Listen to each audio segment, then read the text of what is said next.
బంగారాన్ని సుత్తితో నెమ్మదిగా కొడుతూ సాగదీయసాగాడు. పొరపాటున సుత్తి దెబ్బ చివర తగలడంతో తీగలా సాగిన బంగారు రివ్వున గాలిలో ఎగిరిపోయింది.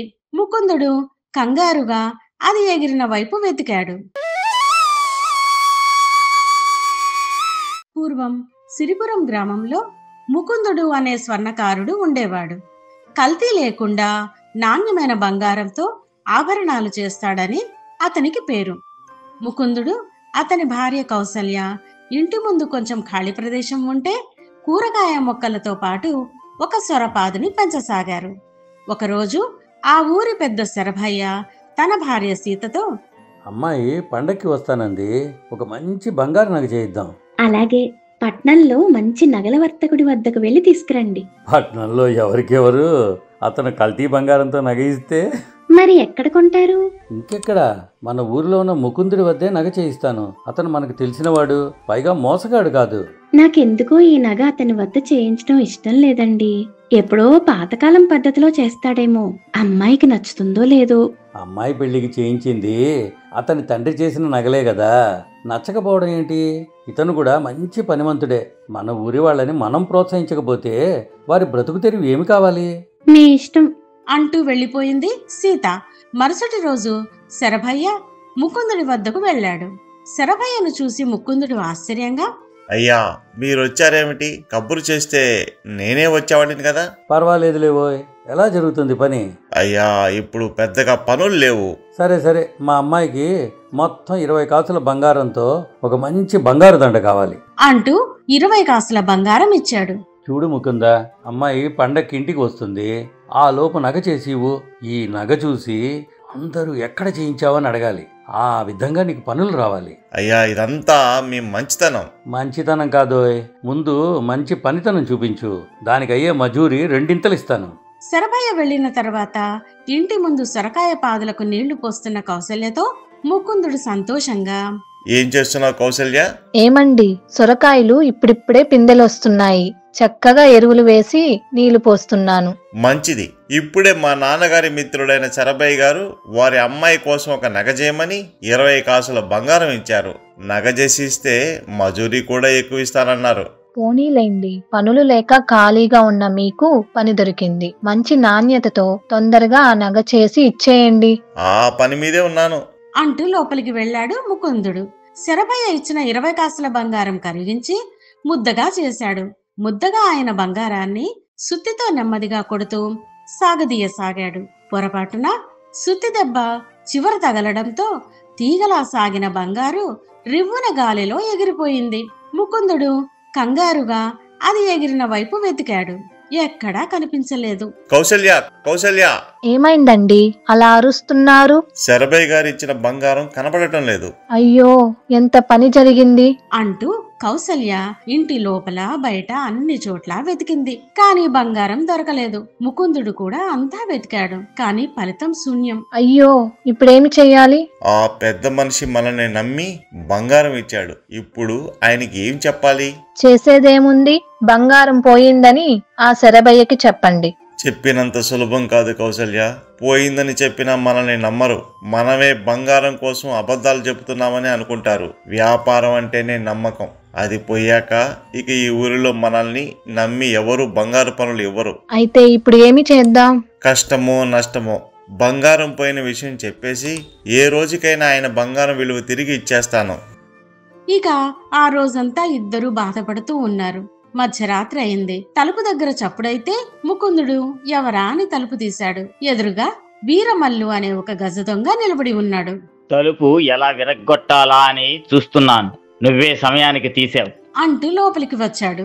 ఏయ్, మర్యాదగా బయటికి వెళ్ళు, లేదంటే రాజభటులను పిలుస్తాను. ఊరికే అరిచి గోల చేయకు.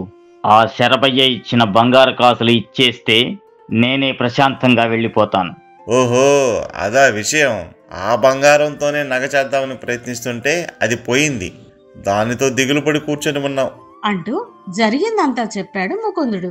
దానికి వీరమల్లు నవ్వి, అవునులే, దొంగ వస్తే ఎదురు వచ్చి హారతిచ్చి ఇంట్లో డబ్బు నగలు చేతిలో పెడతారా?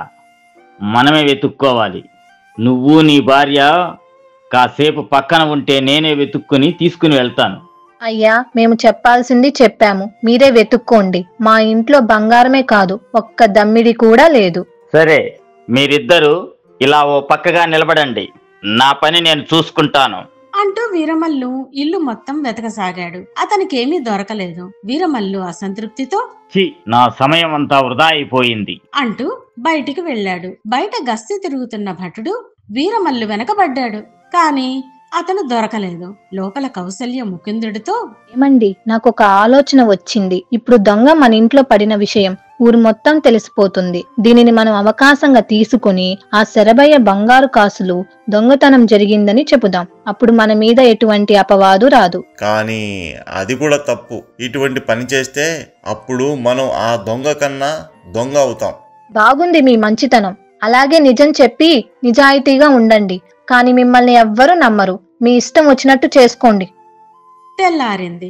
ముకుందుడి ఇంట్లో దొంగలు పడిన విషయం ఊరంతా తెలిసిపోయింది. శరభయ్య ఇంటికి ముకుందుడు వెళ్లి జరిగిన విషయం చెప్పడానికి సిద్ధపడ్డాడు. అయ్యా, నన్ను మన్నించాలి. ఏమైంది? అయ్యా, మీరు నగ చేయించమని ఇచ్చిన బంగారం పోయింది. అదే అనుకున్నాను. నిన్న మీ ఇంట్లో దొంగతనం జరిగిందని తెలిసింది. అప్పుడే బంగారం పోయి ఉంటుంది. ఇది నీ చేతుల్లో పోలేదుగా. అనుకోకుండా జరిగిన నష్టానికి నువ్వేం చేస్తావు? అయ్యా, నిన్న మా ఇంటికి దొంగ వచ్చాడు. కానీ వాడికి మా ఇంట్లో ఏమీ దొరకలేదు. వాడు వచ్చే ముందే నేనే మీ బంగారాన్ని పోగొట్టాను. కాబట్టి ఈ తప్పు నాదే అంటూ జరిగింది మొత్తం చెప్పాడు ముకుందుడు. సరేలే, అనుకోకుండా జరిగిన దానికి నువ్వేం చేస్తావు? ఇంతలో శరభయ్య భార్య సీత కలగజేసుకుని, మీ మంచితనం చేతకానితనంగా కనపడుతుంది. అనుకోకుండా జరిగిందని వదిలేస్తారా? అది పోయిందో అతను అబద్ధం చెప్తున్నాడో ఎవరికి తెలుసు? మీరు నిజమే చెప్పారు. ఆ బంగారం బాధ్యత నాదే. నా ఇల్లు అమ్మే అయినా మీ బంగారం తిరిగి ఇచ్చేస్తాను అంటూ వెళ్లిపోయాడు ముకుందుడు. పాపం, అతను కావాలని చేసిన వాడైతే ఇల్లు అమ్మి అయినా బంగారం ఇచ్చేస్తాను అంటాడా? ఉన్న ఒక్క ఆధారం ఇల్లు పోతే ఎక్కడ తలదాచుకుంటాడు? వదిలే, మనకు ఉన్న దాంట్లో పోయిందెంత? మీరు ఊరుకోండి. కావాలని పోగొట్టినా అనుకోకుండా పోగొట్టినా తెచ్చివ్వాల్సిన బాధ్యత అతనిదే. నేను ముందు నుంచి చెప్తూనే ఉన్నాను, ఇతనికి ఇవ్వకండి, పట్నంలోనే చేయించండి అని. వింటేగా.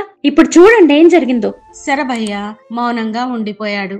ఇంటికి వెళ్లిన ముకుందుడితో కౌసల్య, అనుకున్నదంతా అయ్యింది. నేను ముందే చెప్పాను వాళ్ళు ఇలాగే అనుమానిస్తారు అని. మీరు వింటేగా.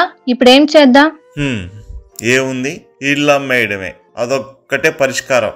ఇక ఎంత చెప్పినా ముకుందుడి నిర్ణయం మారదని తెలిసి కౌసల్య మౌనంగా ఉండిపోయింది. ఉన్న ఒక్క ఆధారం పోతుందనే భయంతో ఇద్దరూ దిగులుపడ్డారు. ఒకరోజు శరభయ్య ముకుందుడి వద్దకు వచ్చి, ఇల్లు అమ్మాల్సిన అవసరం లేదు, దిగులు పడకండి. అయ్యా, మీ మంచితనానికి ధన్యవాదములు. కానీ మీ అప్పు తీర్చకుండా ఉండలేను. ఇక ముకుందుడు మారడని తెలిసి శరభయ్య, సరే, ఒక పంచి, ఎవరికో నీ ఇల్లు అమ్మడం ఎందుకు? ఈ ఇంటినే నాదనుకో, అందులో మీరు ఉండండి. తర్వాత నా అప్పు తీర్చేసి ఇల్లు మీరే ఉంచుకోండి. శరభయ్య మంచితనానికి ముకుందుడు చేతులు జోడించాడు. ఇప్పుడు ముకుందుడిలో ఇంతకు ముందు ఉన్న ఆత్మన్యూన్యతా భావం పోయి హుషారు తెచ్చుకున్నాడు. కౌసల్య, పట్నం దాకా పోయి రాత్రికి వచ్చేస్తాను. సరే, వెళ్ళిరండి. ఊరిలోకి చిదానంద స్వామి వచ్చారట. నేను అక్కడికి వెళతాను. ముకుందుడు పట్నం వెళ్లిపోయాడు. అయ్యో, గురువులను వట్టి చేతులతో దర్శించకూడదు. ఇంట్లో ఏమీ లేదే. మరిచిపోయాను. కొద్ది రోజుల క్రితం సొరపాదులలో ఒక సొరకాయని చూశాను. దానిని తీసుకుని వెళతాను అని అనుకుని సొరపాదులో ఉన్న సొరకాయని కోసుకుని చిదానంద స్వామి వద్దకు వెళ్ళింది. స్వామికి కానుకగా సొరకాయ ఇచ్చింది. స్వామి, కష్టాల మీద కష్టాలు వచ్చి పడుతున్నాయి. ఏమి చేయాలో తెలియటం లేదు. అమ్మా, మన జీవితంలో ఎన్నో కష్టాలు సవాళ్లు ఎదుర్కోక తప్పదు. కానీ వాటిని చూసి వెనక్కి తగ్గిపోవడం కాదు, వాటిని జయించి మరింత బలంగా మారడం నేర్చుకోవాలి. కష్టాలే మనకు నిజమైన గురువులు అని తెలుసుకోవాలి. కష్టాలే మనలోని అసలు శక్తిని బయటకు తీస్తాయి. జీవితంలో ఎంతటి కష్టం వచ్చినా సరే అంతా మన మంచికే అంటూ ముందుకు వెళ్ళాలి. అప్పుడే కష్టాలను తట్టుకునే శక్తి మనకు వస్తుంది. జీవితంలో ఏది జరిగినా మరొక కారణానికే అనే దృక్పథాన్ని పెంచుకోవాలి. స్వామి మాటలతో కౌసల్య ఇంటికి వచ్చేసింది. చీకటి పడుతుండగా పట్నం నుండి తిరిగి వస్తున్న ముకుందుడు కూడా దారిలో చిదానంద స్వామిని దర్శించుకున్నాడు. చిదానంద స్వామి ముకుందుడిని చూడగానే, రా నాయనా రా, ఎవరికి ఏది ఎంత ప్రాప్తం అని దైవం నిర్ణయిస్తే అది వారికి దానంతటా అదే లభిస్తుంది. దీనికోసం ఎవరినీ యాచించనక్కర్లేదు, ఆశ్రయించవలసిన అవసరం లేదు అంటూ కౌసల్య కానుకగా ఇచ్చిన సొరకాయని ముకుందుడికి ఇచ్చి, భక్తులు నాకు ఇచ్చిన కానుకలను తిరిగి భక్తులకే ఇచ్చేస్తుంటాను. ఇదే ఈ రోజుకి ఆఖరి కానుక. ముకుందుడు ఆ సొరకాయని తీసుకుని ఇంటికి చేరాడు. భర్త చేతిలోని సొరకాయను చూసి కౌసల్య ఆశ్చర్యపోయింది. చిదానంద స్వామి వద్దకు వెళ్లి వచ్చారా? అవును, ఆ విషయం ఎలా కనిపెట్టావు? మన పెరట్లో కాచిన సొరకాయని స్వామికి ఇచ్చాను, అదే మీకు ఇచ్చారు. ఇది మన ఇంట్లో కాసిన సొరకాయ అని ఎలా చెప్తావు? ఏ సొరకాయలైనా ఇలాగే ఉంటాయి కదా. ఇది మన సొరకాయే, ఎందుకంటే దానికి చిన్న మచ్చ ఉంది. బాగుంది, ఆకలి దంచేస్తుంది. ఏం చేశావు? ఇంట్లో కూరగాయలు ఏమీ లేవు, ఆ సొరకాయ ఇటివ్వండి, క్షణంలో కూర సిద్ధం చేస్తాను. కౌసల్య సొరకాయని కోసింది, కానీ అది సరిగ్గా తెగలేదు. ఏమిటి, సొరకాయ ముదురుదా? ముదురుది కాదు, లేతదే అంటూ బలంగా కోసిన కౌసల్య ఒక్కసారిగా నిశ్చేష్టురాలైంది. ఏమండి అంటూ పెద్దగా కేక పెట్టింది. ముకుందుడు వచ్చి చూసి ఆశ్చర్యపోయాడు. కారణం, కౌసల్య కోసిన సొరకాయలో నుండి ముకుందుడి చేతిలో నుండి ఎగిరిపోయిన బంగారం బయటపడింది. ఏమండి, ఈ సొరకాయలో మనం పోగొట్టుకున్న బంగారం ఎలా వచ్చింది? ఇప్పుడు అర్థమైంది. ఈ సొరకాయ పిందిగా ఉన్నప్పుడు నా చేతిలోని బంగారం ఎగిరి ఈ సొరకాయలో దిగబడింది. అది లోపల అలాగే ఉండిపోయి సొరకాయ పెరిగింది. నువ్వు చెప్పిన కాయ మీద మచ్చ కూడా అదే. ఏది జరిగినా మన మంచికే అని చిదానంద స్వామి చెప్పిన మాటలు నిజం. ఈ బంగారం కనిపించకుండా పోయిన రోజే దొంగ వచ్చాడు. ఈ బంగారం మన దగ్గర ఉండి ఉంటే వీరమల్లు తీసేసుకుని ఉండేవాడు. కౌసల్య, అంతేకాదు, సొరకాయలో బంగారం ఉందని తెలియక చిదానంద స్వామికి ఇచ్చేస్తే అది తిరిగి నా చేతికే వచ్చింది. ఏది జరిగినా అది మన మంచి కోసమే అని నువ్వు చెప్తుంటే నిజమనిపిస్తుంది. ఇప్పుడు జరుగుతున్నది కూడా మన మంచి కోసమే అని మనం భావించాలి. భవిష్యత్తులో జరిగేది కూడా మన మంచి కోసమే అనుకుంటే మనం ఏ పరిస్థితిలోనైనా ధైర్యంగా ఉండగలుగుతాం. అటు తర్వాత అనుకున్నట్టుగానే శరభయ్యకు నగ చేసి ఇచ్చేశాడు ముకుందుడు. నిజాయితీ గల పనిమంతుడిగా పేరు తెచ్చుకోవడంతో చుట్టుపక్కల గ్రామాల వారు కూడా ముకుందుడి కోసం రాసాగారు. ముకుందుడు, కౌసల్యలు తమ జీవితంలో ఏది జరిగినా అది తమ మంచి కోసమే అని నమ్ముతూ సంతోషంగా జీవించారు. జీవితంలో మనకు ఎదురయ్యే కష్టాలు మనల్ని కిందికి నెట్టడానికి కాదని, మనలోని అసలు శక్తిని బయటకు తీసుకురావడానికే వస్తాయని పెద్దలు అంటారు. కొన్నిసార్లు ఒక నష్టం పెద్ద ఉపద్రవం నుండి మనల్ని కాపాడుతుంది. ఒక ఓటమి అంతకన్నా గొప్ప విజయానికి నాంది పలుకుతుంది. కష్టాలు వచ్చినప్పుడు కుంగిపోకుండా, నిజాయితీని వీడకుండా ఉంటే జీవితంలో ఏది జరిగినా అది మన మంచికే దారితీస్తుంది. మరిన్ని మంచి కథల కోసం లైక్ చేయండి, కామెంట్ చేయండి, షేర్ చేయండి, సబ్స్క్రైబ్ చేయండి.